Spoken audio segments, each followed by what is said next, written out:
Môre, ek groet julle in die wonderlike naam van die koning bo elke konings. Wat 'n voorreg om weer vanoggend saam met julle te kuier in vroue van uitnemendheid. Verlede week het ons saam met Fransie van Wyk gekuier en sy is nog steeds saam met ons. Ons gaan nog steeds kuier oor haar boek oor goddelike verhoudings, 'n sleutel tot seksuele vervulling. Mense, as jy kan, sal ek aanbeveel dat jy die boek lees. Ons raak net 'n neutedop van dit aan. In haar boek praat Fransie oor 7 tipes verhouding in elke mens se lewe. Verhouding met jou skepper, verhouding met jouself, verhouding met jou ouers, verhouding met jou kinders, verhouding met jou medemens en jou huweliksverhouding.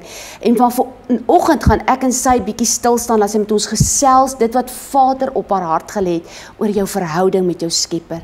Fransie, weer eens welkom by ons. Dit is so lekker om jou hier te hê. Dis heerlik om saam met julle weer eens te wees. Elma, as ons praat van verhouding met God, dan praat ons van hoekom het Jesus gesterf om ons terug te bring in 'n verhouding met ons Vader. Want elke een van ons, Kolossense 1 sê, is uit God uitgeneem. Ons is 'n stukkie van God op aarde. Ons is in 'n sondige wêreld gebore as gevolg van die sondeval. So ons moet weer terug verbind word aan God en dis wat Jesus vir ons kom doen het. Maar as ons praat van 'n eenheid met ons skepper, verhoudings kan net werk as daar 'n eenheid is tussen julle. En eenheid is nie die begrip wat die wêreld het nie. Die wêreld sê ons moet almal dieselfde wees, wat 'n leuen uit die helheid is. Ons is almal uniek. Ons is almal 'n unieke gedeelte van God. Maar my hele konsep van wie God die Vader was my baie moeilik geweest omdat ek uit 'n huisgesin kom. In die eerste plek, my ouers het glad nie die Here gedien nie. So ek het nie in 'n tradisionele kerkopvoeding gehad toe ek jonk was nie. Maar ek het nie 'n goeie verhouding met my vader gehad nie en omdat daar molestering was dit vir my baie moeilik om nou skielik hierdie God as my vader te aanvaar, want die persepsie wat ek het van 'n vader is beslis nie 'n plek van eer vir enige vaderfiguur nie. En in die begin was ek regtig bang geweest vir God, want ek het hom gesien en ervaar as 'n God wat straf vir sonde. Ek kon glad nie liefde by God uitgebring het nie. En na my wedergebore het die Heilige Gees regtig my op 'n plek gevat waar ek vir 'n lang tyd afgesonder was in my binnekamer en waar God homself as 'n Vader aan my begin openbaar het. En hoe meer hy homself openbaar het, hoe meer het ek besef, maar hierdie is die standaard van vaderskap. Wat so verwyderd is in baie opsigte, in baie gesinne, omdat dit die vyand se teiken is om die vaderbeeld af te breek, want dan het jy 'n sukkel om God as 'n vader te sien. En soos wat ek geleer het, dat Vader God die autoriteit is, God het altyd 'n protokol, 'n gesagsstruktuur, Vader, Seun en Heilige Gees, God het altyd autoriteit. In elke plek wat hy ons op aarde geplaas het, is daar autoriteitsstrukture wat daar is. In die huwelik is God se model vir die eerste vlak van regering op aarde. Maar nadat ek Vader leer ken het as 'n God en die respek vir hom gekry het en die eerbied vir hom gekry het en besef het dat hierdie skepper God van die hemel en die aarde wat tot vandag toe nog skape, het so naby my gekom dat hy my Vader geword het. En sy woord sê dat wanneer jy vir 'n aardse vader vra vir 'n brood, sal hy nie vir jou klip gee nie. 'n Vis sal hy nie vir jou slang gee nie. So as 'n aardse vader goed sorg vir sy kinders, hoeveel te meer die hemelse Vader nie. So ek het God nie net as 'n skepper leer ken nie, maar ook wat ek 'n heilige onsag voor het nie, maar ook as 'n Vader wat so naby my gekom het, laat die behoeftes van my hart vir hom belangrik is. En weet jy Elma, baie keer as ek dink aan hierdie awesome Vader wat ons het, dan besef ek, hy is die een wat vandag nog steeds universes skape. Hy is die een wat alles administreer. Hy is die een wat alles laat werk. Maar hy is ook die een wat toe ek en jy vanoggend opgestaan het, weet hy hoeveel hare daar op ons kop is. Dis amazing. Soveel detail wat hy in ons lewe het. En vir my was dit wonderlik geweest om die beeld as 'n vader te vestig. Maar toe, daar's 'n verwarring wat baie keer verstaan. Hoe staan jy in 'n verhouding met Vader, met Jesus die Seun en die Heilige Gees van God? Hoe staan jy met hierdie een God wat 3, kan ek dit persoonlikhede noem? Ja. Wat in jou lewe is, want al 3, hierdie persone wie een is, wie ons God is, moet ons in 'n verhouding instaan. En baie mense sukkel daarmee, want hulle goed onderwerp aan die Vader. Ja. Of Jesus is eintlik die favourite van ons almal, want hy is die een wat ons verbind het aan Vader. Maar hy is net 'n gedeelte van die Godheid en ons moet in die regte verhouding met al 3 staan. En om dan te weet dat Jesus is eintlik my ouer broer. Jesus is die een wat alles gedoen het wat ek nie kon doen nie. Jesus is die een wat afgehandel het, my gesukkel met sonde en met oorwinning. Yes. Hy is die een wat my kon verbind het terug in die huisgesin van ons Vader. Sy bloed het my losgekoop uit die hand van die vyand uit. Sy bloed het die wettige reg van die vyand gebreek oor my lewe. En deur hom kan ek deel met alles wat op aarde teen my kom en teen my staan en my verwyder van God af. So en om te weet, dat wanneer ek oorlogvoering doen, dan weet ek, hy is, you are the captain of the heavenly house. Dan kan ek opstaan in die autoriteit en die gesag van die oorwinning wat hy afgehandel het, en dit intrek in die behoefte en die plek van my lewe waar ek dit nodig het. So daai warrior, daai leeu van Juda, die krag en die autoriteit wat Jesus ons gee, in hom, is vir my absoluut wonderlik en hy leer my so baie. Maar waarmee ek die meeste gesukkel het in my verhouding is Heilige Gees. Want dit is 'n misterie as jy dit nie verstaan nie. En ek onthou toe ek nog 'n baba was ek baie keer so ongemaklik om te dink dat God in my woon en dat hierdie Heilige Gees, en dit is my een van die grootste misterie in my wedergeboorte, is dat God se Heilige Gees wat heilig is, in my kom woon het, deur my wedergeboorte, met die wete dat ek nie klaar is met sonde nie. En dit het vir my 'n dimensie geleer van die Heilige Gees, Johannes 15 vers 26 sê, die Heilige Gees, die Amplified sê het so goed, is die helper, it's the power of God, it's the standby, it's the intercessor, en om dan te kyk na hierdie Heilige Gees, wat my begelei op hierdie pad van Christus. En een keer in een van die woordskole, het een van die studente vir my 'n vraag gevra, wat vir my skielik, baie keer dan, as iemand 'n vraag vra, dan dink ek, Here, ek wil nie 'n opinie hê nie, u woord moet my opinie wees. Dis vir my verskriklik belangrik in die bediening. God se woord moet ons opinie wees, nie ons eie opinies nie. En hierdie persoon sê vir my, in die Ou Testament word daar gepraat van die Gees van die Here. En in die Nuwe Testament van die Heilige Gees. Wat is die verskil tussen die Gees van die Here en die Heilige Gees? En die Here gee vir my daai dag hierdie openbaring en dit was my awesome en ek wil dit vir julle gee om die plek van die Heilige Gees vir julle oop te maak en vir julle die Heilige Gees te laat embrace op hierdie plek en toe te laat om jou te verander in die beeld en gelykenis van Jesus. In die Ou Testament het die woord gepraat van die Gees van die Here, want in die Ou Testament het die Here gekom en sy Gees uitgestort op mense waardeur hy wou werk. In die Nuwe Testament, ek en jy lewe met die Heilige Gees in elke een van ons in, en hy was nog altyd heilig gewees, maar hy word die Heilige Gees genoem in die Nuwe Testament, want met sy funksie in my en jou lewe, beteken dit dat hy my en jou moet reinig en heilig. Hy bly heilig, maar ek en jy moet geheilig word. En dis die funksie van die Heilige Gees. En dan ook om te weet dat hy jou bekragtig. Filippense 2 vers 13 is vir my so awesome om te sê, dat wanneer ons kom en sê, Here, ek sukkel met my wil, ek gee my wil vir die Heilige Gees come and empower and energize my will to do your will.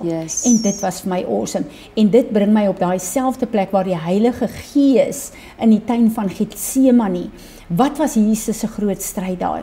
Hoekom het hy bloed gesweet?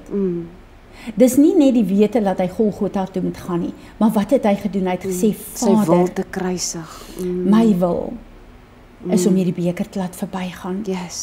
Maar ek kruisig my wil onder leiding van u Gees om u wil te doen. Want voordat hy op daai kruis kon sterf fisies, moes hy eers sy wil kruisig. En dit is die belangrike plek om Vader, Jesus en Heilige Gees die plek in jou lewe te gee, dat die volheid van die Godheid in ons lewe kan funksioneer. En wanneer ek praat van Vader, Seun en Heilige Gees, wil ek een beeld net bring in die huweliksverhouding, wat die huweliksverhouding is 'n demonstrasie van die volheid van God deur die mense op aarde. En wanneer ons kyk na die huweliksverhouding, kyk ons na die man en die vrou en die kinders. En as ons kyk na Vader God se beeld in die huwelik, is dit maklik, want die man is God se verteenwoordiger. Jesus verteenwoordig die generasies wat moet kom, die kinders wat daar uitvloei, die DNA wat moet aangaan, maar die vrou, en dis my kosbaar dat ons as vrouens dit sal verstaan, is die helper, die Heilige Gees in hierdie verhouding. So die vrou het die vermoë, net soos wat sy in die fisiese 'n baarmoeder is om geboorte te gee aan die generasies wat uitvloei, so het sy in die gees die baarmoeder, die verteenwoordig die vrou. God het vir Eva gesê, you will be the helper. Die woord sê in Johannes 15 vers 26, you are the helper, the advocate, you are the power of God within us. You are the comforter. You are the one that feeds. Dit is die rol van die vrou, die Heilige Gees. So die pa verteenwoordig Vader God, die ma verteenwoordig die Heilige Gees van God en Jesus die kinders. Dis die volheid van die Godheid in die beeld van die huwelik.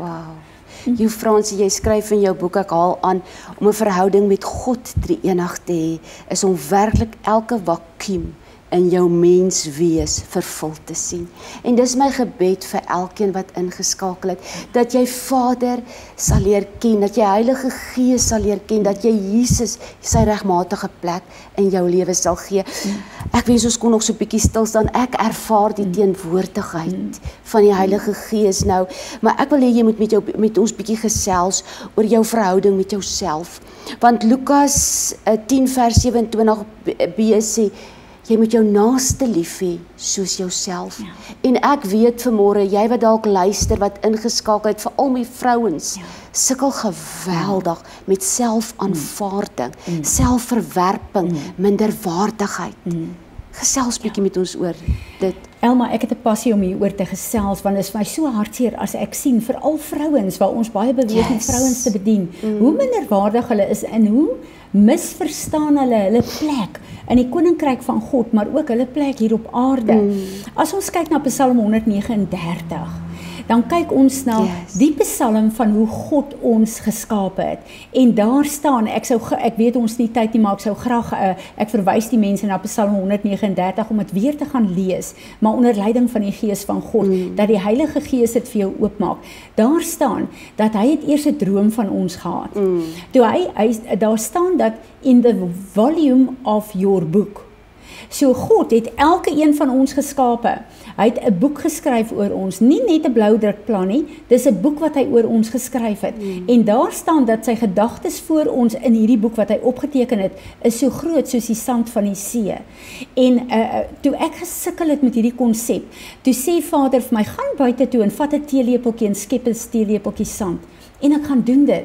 En hy sê vir my, Fransie, tel vir my die korrels van hierdie sand. En ek dink maar dis onmoontlik, ek kan nie. En die Here sê vir my dat my gedagtes oor jou is in 'n boekvorm geskryf. Daar's 'n boek in die hemel wat genoem word Fransie van Wyk, wat Fransie genoem word.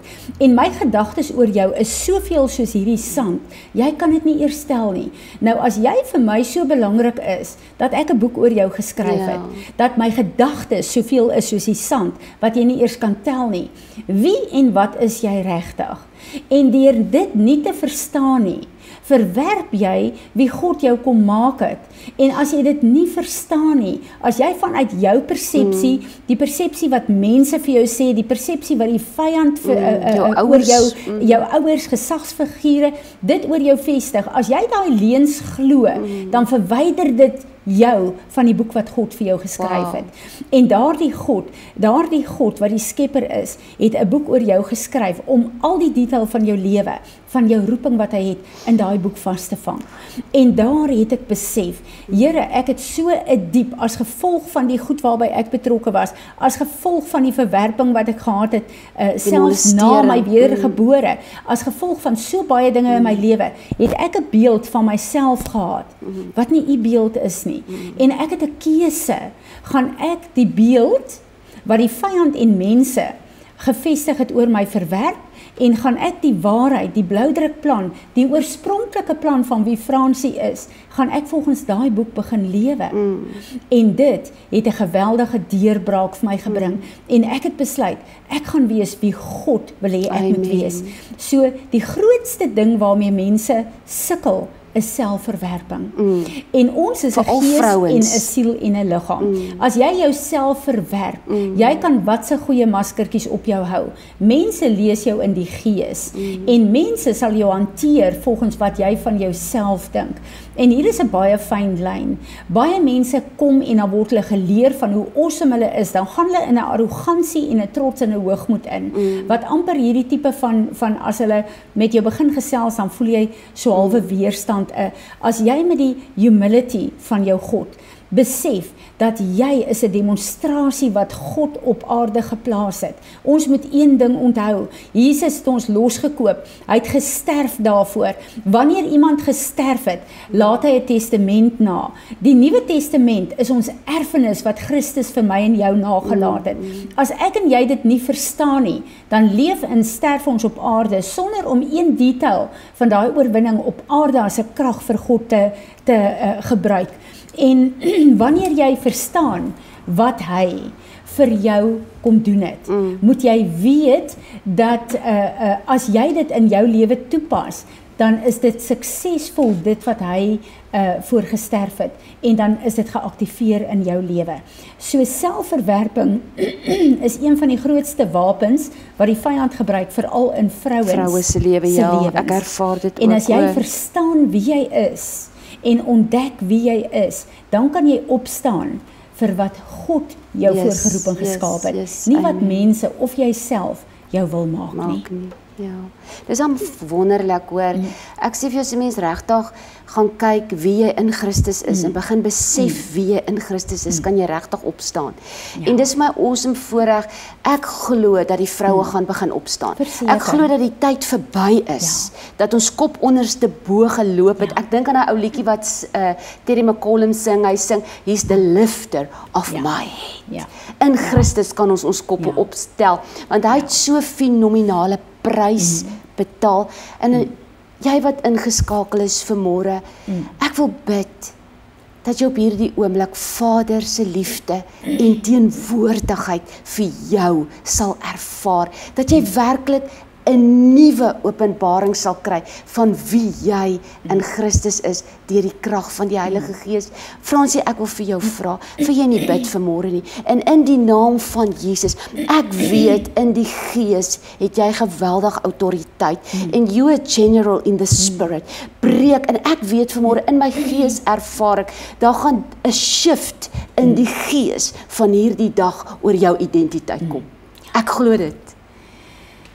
Vader, wanneer ons voor U kom, met die wete en die verstaan wie U elkeen van ons gemaak het, dan wil ons eerstens kom, Vader, met die kennis wat U uit U woord uit vir ons gee, wil ons kom bely dat ons leuns van die vyand geglo het.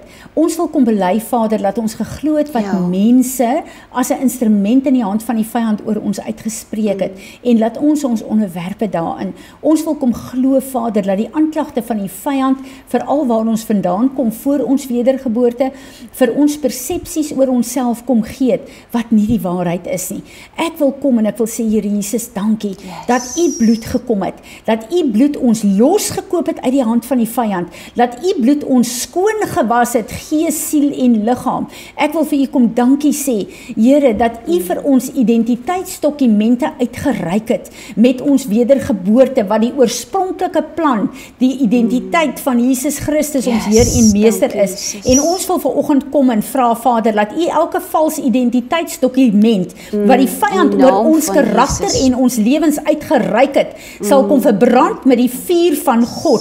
Ons weier om enige iets as 'n riglyn rigtlyn en 'n persepsie vir ons lewe te gee. En ons wil vanoggend kom en ons wil sê, Here, ons wil kom embrace in die gees, die volheid wat U elke een van ons geskape het in. Ons wil dit kom embrace en ons wil kom verklaar dat U woord is die padkaart van ons lewe en dat U woord sê U sal ons voetstappe rig in die volheid van wat U ons geskape het voor. So ons wil vanoggend kom en ons wil letterlik ons kom stroop van alle vals persepsies.